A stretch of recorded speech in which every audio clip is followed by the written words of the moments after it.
it's hard in the off season, as I'm sure you know much better than we do. But thank you, Brandon Aiyuk, for giving us a lot to talk about and write about this offseason. It's kind of made the time go by a little faster. Yeah, he's it's interesting. I think he's kind of going stir crazy. I think he's getting very uncomfortable with nothing happening. I think he's bored. He's doing like the latest thing, which is really odd, is that it sure seems like Jaden Daniels is sending him practice film.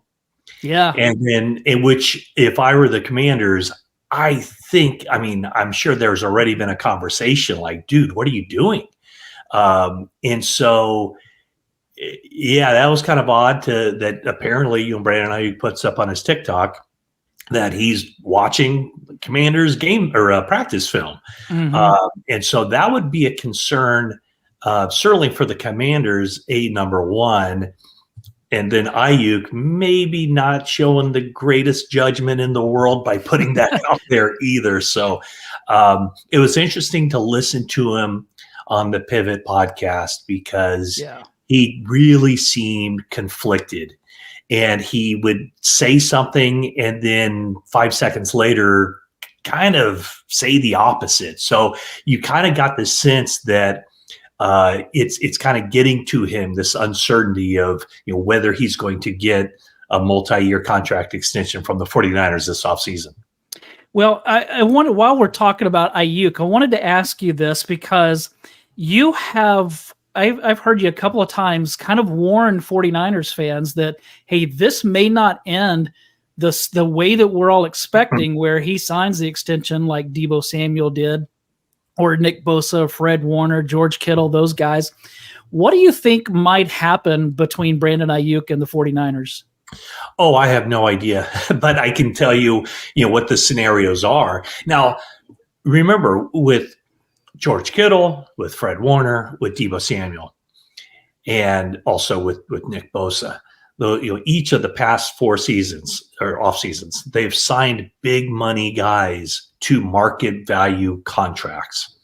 Now, when you're at a certain spot in your roster building, if you have a good player, and it doesn't even necessarily have to be at a premium position, come up for a new contract, you pay them. You pay them. Right. If you like them, you pay them. Now, the 49ers are different because they've done it now 4 consecutive off seasons.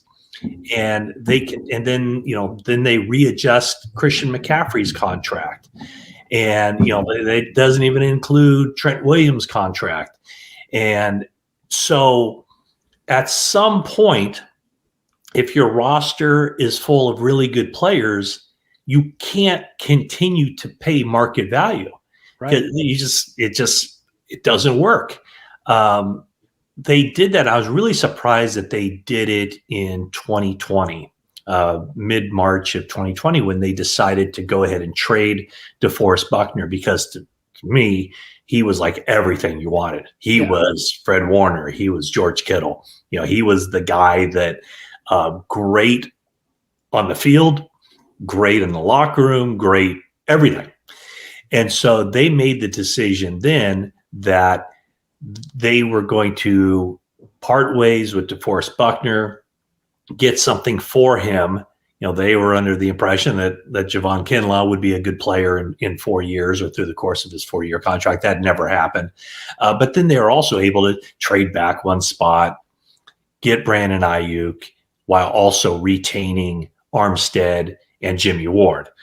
So that's what the 49ers have to weigh, is that you've already paid Deebo, and if you sign Aiyuk, probably means that Deebo, this is the final year of his contract, that they will probably part ways or try to work with him, do something similar to what they did with Armstead and Kyle Juszczyk, which is, hey, we'd like to keep you, but here's the numbers we want to keep you at.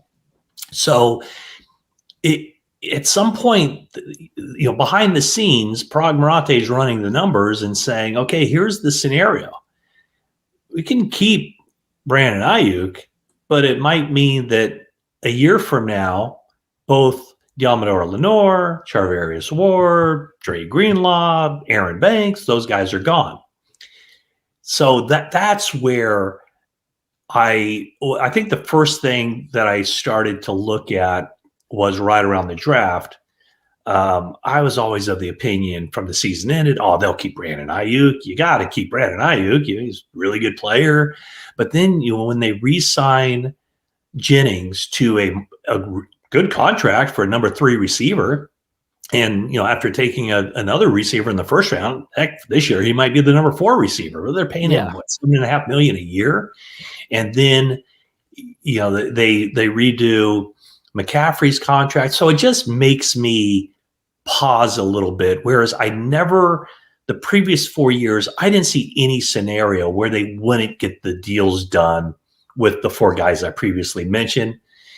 This year, I can see where they have to make a decision. And I think it's a logical and reasonable decision that they could make that, hey, instead of re-signing Aiyuk for this number, let's re-sign these guys, multiple guys, and let Aiyuk walk. Now you kind of tossed it open, so I'm sorry for talking so long, but no, that's okay. Do I see Brandon Aiyuk playing this year? Absolutely. I just don't see any other scenario. I don't think it makes sense for the 49ers to trade him now unless some team says, hey, we'll give you 2 number 1s, give you a number 1 pick next year, a number 1 pick the year after. And then what I would see is, the 49ers would then, again, if they don't get this multi-year extension done with him, they would franchise him at the end of the season and probably trade him at that point. So I think it's possible. I mean, I would almost say 50-50. I mean, I've talked to agents who think that, oh no, they're not going to re-sign him.